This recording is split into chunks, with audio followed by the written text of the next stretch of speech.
Good morning students. कैसे हैं आप सभी? बहुत ही अच्छे होंगे। बच्चों, आज हम लोग बात करने वाले हैं the root system and water absorption के बारे में। बेटा देखो, बहुत सारी चीजें मैंने कल आप लोगों को बताई थी। एक बार मैं रिवाइज कर देती हूँ। मैंने कल आपको बताया था प्लाज्मोलाइसिस और डीप्लाज्मोलाइसिस के बारे में कि प्लाज्मोलाइसिस का क्या महत्व है।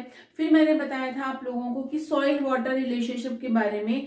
अगर मैंने कहा था कि total amount of the water, यानी कि कितना पानी एक मिट्टी होल्ड करके रखती है, इस चीज को हम क्या बोलते हैं? होलार्ड बोलते हैं।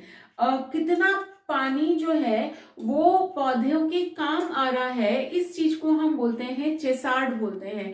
और ऐसा पानी जो कि जो प्लांट्स जो हैं वो एब्जॉर्ब नहीं कर सकते हैं, जो किसी भी काम का नहीं है, उसको हम लोग बोलते हैं एकार्ड बोलते हैं। तो होलार्ड, चेसार्ड और एकार्ड मैंने आप लोगों को दो तीन चीजें बताई थी। फिर मैंने कहा था कि एक वाटर होता है जो क्या कहते हैं, मिट्टी के अंदर ठहरता ही नहीं है, बह जाता है, उसको हम लोगों ने रन ऑफ वाटर कहा था। फिर ऐसा पानी जो कि नीचे पैंदे में बैठा रहता है, उसको हमने ग्रेविटेशन वाटर कहा था। एक कहा था कि ये जो पानी है ये वाला, जिसमें मैंने ये कहा था कि बिल्कुल जो बीच में जो पानी होता है, पौधे इस वाटर को यूज कर सकते हैं, और इसको हमने नाम दिया था कैपिलरी वाटर नाम दिया था। एक पानी को मैंने कहा था हाइग्रोस्कोपिक वाटर, यानी कि जो पानी है इसके चारों ओर एक लेयर बन जाती है पानी की, जो ये सॉइल पार्टिकल है, इसके चारों ओर पानी की एक लेयर बन जाती है, इसको हम क्या बोलते हैं? हाइग्रोस्कोपिक वाटर बोलते हैं। तो बेटा ये मैंने कल कुछ चीजें आप लोगों को बताई थी। ओके, अब हम बात करते हैं सबसे इंपॉर्टेंट चीज कि पानी का एब्जॉर्प्शन कैसे होता है। पानी का एब्जॉर्प्शन बताने से पहले मैं कुछ चीजें आपको बताना चाह रही थी जो आपके बहुत काम की हैं। वो ये कि जो रूट होती है, ठीक है, रूट से ही क्या निकलता है? जाइलम निकलता है। जाइलम क्या कैरी करता है? जाइलम वाटर को कैरी करता है। ठीक है, ध्यान रखना।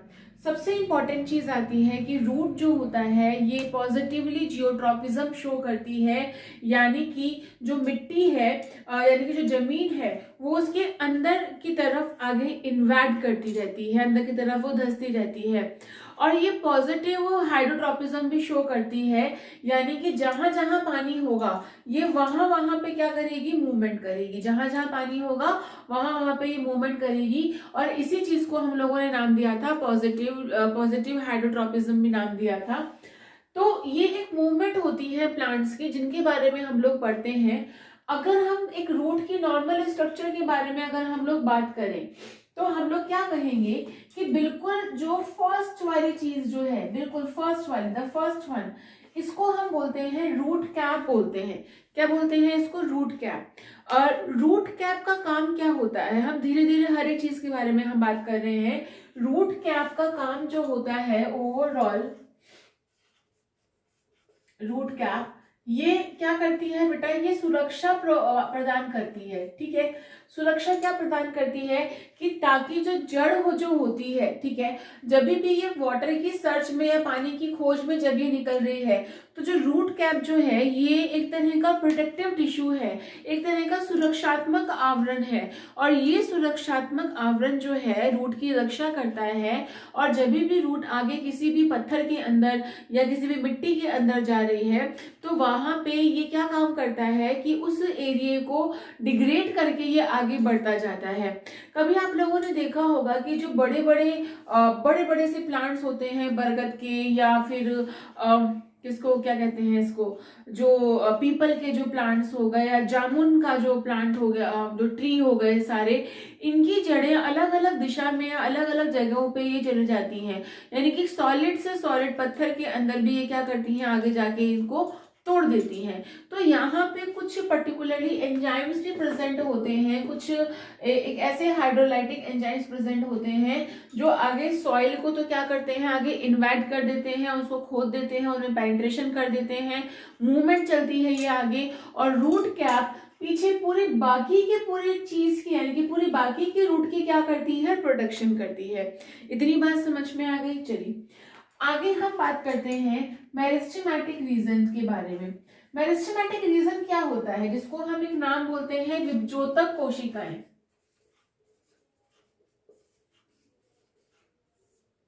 विभजोतक कोशिका। अब ये विभजोतक कोशिकाएं क्या होती हैं, समझना है इस चीज को। बेटा विभजोतक कोशिकाएं वे कोशिकाएं होती हैं, आप लोगों ने शायद पहले भी पढ़ा होगा ये, कि विभजोतक कोशिकाएं वे कोशिकाएं होती हैं जिनमें पावर होती है पूरा एक प्लांट बनाने की, ठीक है। यानी कि हमेशा ये नई चीज को ग्रो करती रहती हैं।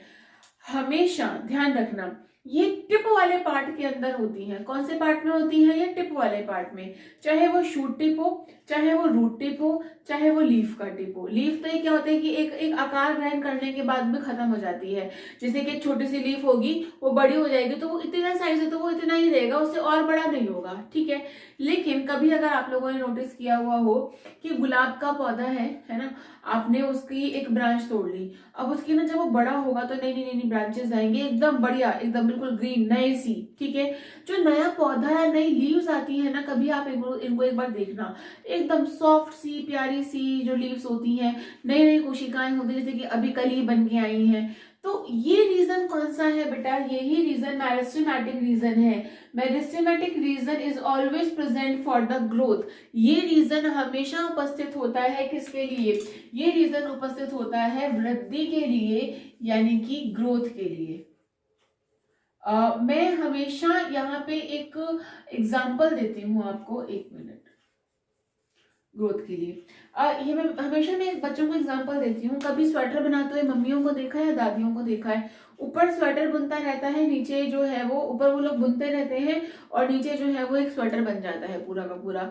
तो यहाँ पे जहाँ पे ऊपर पूरा स्वेटर बुन रहा है, ठीक है, वो एरिया कौन सा कहलाएगा, वो मेरिस्टेमेटिक एरिया कहलाएगा। कौन सा एरिया कहलाएगा, वो मेरिस्टेमेटिक एरिया कहलाएगा।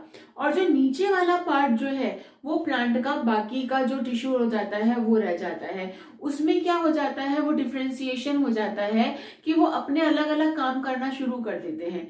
समझ में आ रही है, घर बन रहा है, ईंटों के ऊपर ईंटों के ऊपर ईंटों लग गई है, ठीक है, एक पूरी मंजिल बन गई, पहले एक कमरा बना फिर 2 कमरा बना।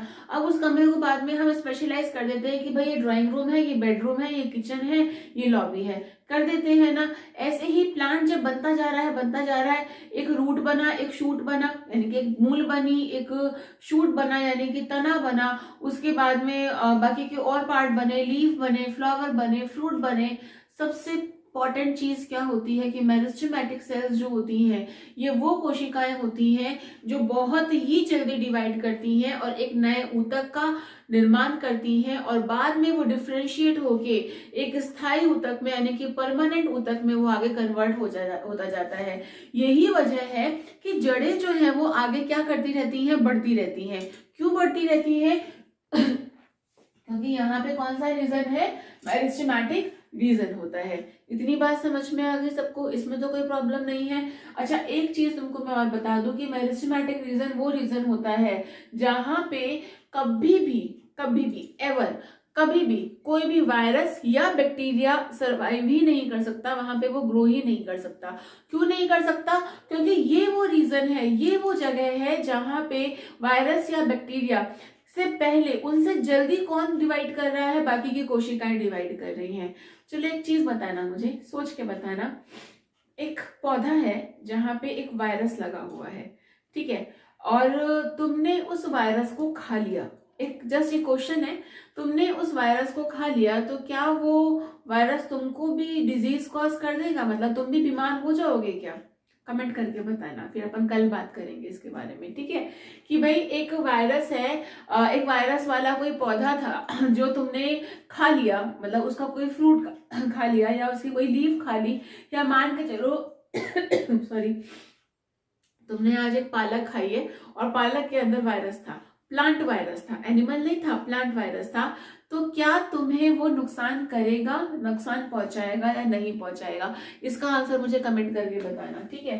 चलिए, तो यहाँ पे हम बात करते हैं कि मेरिस्टेमेटिक रीजन क्या होता है। ये रीजन वो होता है जिसी की वजह से प्लांट जो होता है वो ग्रोथ करता है, चाहे वो शूट वाला पार्ट हो, चाहे वो रूट वाला पार्ट हो, चाहे वो तना हो, चाहे वो जड़ हो, ठीक है। चलिए, अब आता है area of phloem. Area of phloem का मतलब क्या होता है, फ्लोएम का भाग। फ्लोएम का भाग क्या होता है समझना। बेटा फ्लोएम क्या काम आता है, कुछ याद है? फ्लोएम क्या काम आता है?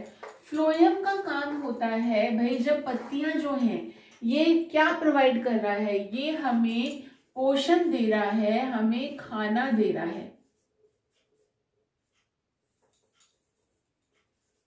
हमें क्या प्रोवाइड कर रहा है, ये खाना प्रोवाइड कर रहा है। तो बेटा ये जो फ्लोएम जो होता है, फ्लोएम का काम क्या है समझना।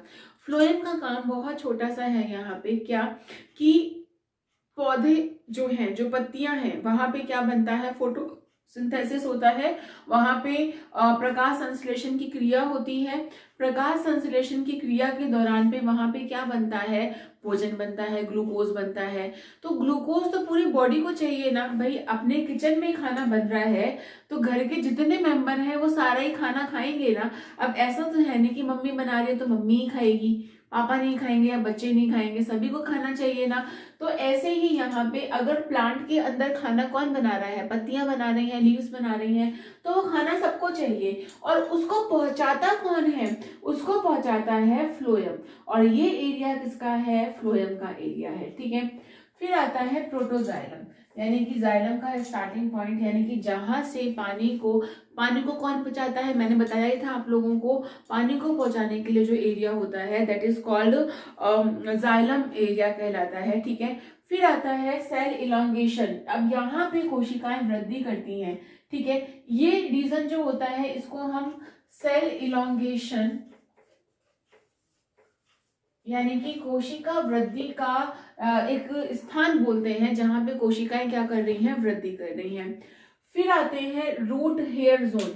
यहाँ पे क्या उपस्थित होते हैं, ये होते हैं मूल रोम। बच्चों एक बात ध्यान रखना कि कोशिकाओं में जो जड़ें होती हैं उनमें सबसे इंपॉर्टेंट काम जो होता है वो मूल रोम का होता है, क्योंकि पानी को अवशोषित करने का मेन काम जो होता है वो रूट हेयर्स का होता है, यानी कि मूल रोम का होता है, ठीक है। तो ये जो मूल रोम है ये क्या कर रही है, पानी को अवशोषित करते हैं। अब इसमें देखना, यहाँ पे पानी जो है वो अवशोषित नहीं होगा, इट इज इम्परमिएबल। फिर आता है स्लो वाटर एब्जॉर्प्शन, फिर आता है रैपिड वाटर एब्जॉर्प्शन। सबसे ज्यादा वाटर का एब्जॉर्प्शन यही होता है। एक बार इसका स्क्रीनशॉट ले लो, फिर हम आगे बात करते हैं।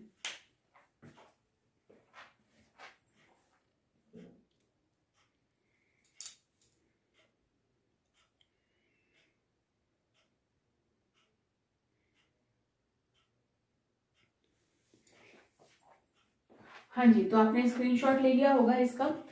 अच्छा, अब मेरी बात ध्यान से समझना, मैंने ये कहा कि ये रीजन जो है रिलेटिवली इम्परमिएबल। अब यहाँ पे पानी का किसी भी तरीके से कोई भी अवशोषण नहीं होता है। ध्यान रखना कि ये यहाँ पे तो भैया मैंने क्या बोला कि ये आगे वाली रूट कैप है जो जगह बना रही है आगे चलने के लिए, तो यहाँ तो अवशोषण वैसे ही नहीं होगा। फिर आ गया आपका मेरिस्टेमेटिक रीजन। मेरिस्टेमेटिक रीजन में क्या होगा कि भाई यहाँ पे तो कोशिकाएं वृद्धि कर रही हैं, जड़ें जो हैं वो आगे की ओर बढ़ती जा रही हैं, तो यहाँ पे वैसे ही अवशोषण नहीं होगा। तो ये दोनों रीजन तो क्या हो गए, क्रॉस हो गए कि भाई यहाँ पे तो अवशोषण हो ही नहीं सकता है जल का, ठीक है। तीसरी इंपॉर्टेंट चीज, अब यहाँ पे स्लो एब्जॉर्प्शन होगा। ये वाला एरिया होता है जल का, यहाँ सॉरी जो मूल होती है उसका जो ये वाला एरिया होता है, यहाँ पे पानी जो है अपनी हाई कंसंट्रेशन से, पता है आप लोगों को विसरण होता है ये कि हाई कंसंट्रेशन से लो कंसंट्रेशन की ओर यहाँ पे जाता है। तो धीरे धीरे यहाँ पे वाटर का एब्जॉर्प्शन जो है वो शुरू होता है। और अगर आप लोग ध्यान से देख रहे होंगे, यही एरिया है एरिया ऑफ प्रोटोजाइलम। यही एरिया किसका है, प्रोटोजाइलम का एरिया है, यानी कि यही से ही जाइलम की शुरुआत हो जाती है। जाइलम का काम क्या था, मैंने अभी आपको बताया था ना, जाइलम का काम था पानी को ऊपर पहुंचाना, बताया था ना। चलिए, तो यहाँ पे स्लो वाटर का एब्जॉर्प्शन हुआ। फिर अब देखो ये वाली जो जगह है, ये वाली, इसको हम क्या बोलते हैं, रूट हेयर जोन, यानी कि ये कौन सी जगह है, ये मूल रोम है, यानी कि रूट हेयर जोन है। और रूट हेयर जोन जो होता है इसमें खास बात ये होती है कि यहीं पे सबसे ज्यादा वाटर का एब्जॉर्प्शन होता है।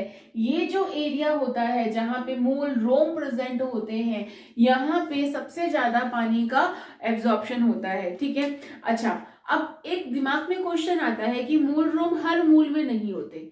ठीक है, जैसे कि बल्ब्स हो जाते हैं, जैसे कि शकरकंदी हो गई या कॉम्स हो गए या धनकंद हो गए, उनके अंदर कैसे होगा। मतलब जैसे कि अगर मैं ये बोलूं कि जो रूपांतरित जड़ें होती हैं जैसे कि शकरकंदी हो गई, ठीक है, तो क्या वो भी वाटर का एब्जॉर्प्शन करती हैं? यस, बिल्कुल करती हैं। ठीक है, याद रखना अगर कोई जड़ें हैं जिनमें रूपांतरण हुआ है तो वो भी वही काम करेंगी, क्या, जल का अवशोषण वो भी करेंगी। लेकिन अब इसमें बात यहाँ पे ये आती है कि क्या कहते हैं, वो सिर्फ एक उनका एक एडवांसमेंट है कि वो आगे भोजन जो बना है उसको भी क्या कर रही है, स्टोर कर रही है। तो वो उनका एक एडवांसमेंट है। ये इसमें एक बहुत बड़ी ये वाली चीज नहीं है कि भाई उन्होंने ऐसा कर दिया तो वो नहीं कर पाएंगी, नहीं, बिल्कुल वो कर पाएंगी। तो ये उनका एक एडवांसमेंट है। ठीक है, तो मूल रोम जिसमें होते हैं वो भी वाटर को एब्जॉर्ब कर रहे हैं, और जिसमें मूल रोम नहीं होते हैं वो भी वाटर को एब्जॉर्ब करती हैं, वो वाली जड़ें भी। तो इसमें बिल्कुल भी कंफ्यूज मत हो जाना इस क्वेश्चन को लेके। चलिए, अच्छा दूसरी इंपॉर्टेंट चीज कि ओवरऑल जो कुछ प्लांट्स होते हैं जो कि एक्वेटिक प्लांट्स होते हैं, ठीक है, उनके अंदर भी रूट हेयर्स नहीं होते। लेकिन क्या उनको पानी की अवशोषण की आवश्यकता है? उनको अवशोषण की आवश्यकता ही नहीं, क्योंकि वो ऑलरेडी पानी के अंदर है। तो वहां पे चीजें और रूपांतरित हो जाती हैं। तो ये आज मैंने आपको एक छोटा सा ब्रीफ बताया है कि जो रूट्स होती हैं वो किस तरह से वाटर का एब्जॉर्प्शन करती हैं। अब यहाँ पे वाटर एब्जॉर्प्शन को लेके बेटा अलग अलग थ्योरीज दी गई। सक्रिय क्या थी, अक्रिय क्या थी, एक्टिव थ्योरी क्या थी और पैसिव थ्योरी क्या थी। इस चीज को लेके अलग अलग थ्योरीज दी गई हैं। ठीक है, कि एक्टिव एब्जॉर्प्शन क्या होता है और पैसिव एब्जॉर्प्शन क्या होता है। तो इसके बारे में हम लोग बात करेंगे हमें कल की वीडियो के अंदर। और कल जो है मतलब नया साल है, और आप सबको बहुत बहुत नए साल की शुभकामनाएं। आप लोग बहुत अच्छे से पढ़ाई करें, बहुत बहुत मन लगा के पढ़ाई करें। इस साल आप लोगों के बहुत भगवान करे अच्छे अच्छे नंबर आए और बहुत अच्छे से आपके नंबरों से पास हो। तो thank you so much for watching. और बेटा खूब अच्छे से पढ़ाई करना और बहुत अच्छे अच्छे नोट्स बनाना और खूब अच्छे से मन लगा के एग्जाम देना। ठीक है, थैंक यू सो मच।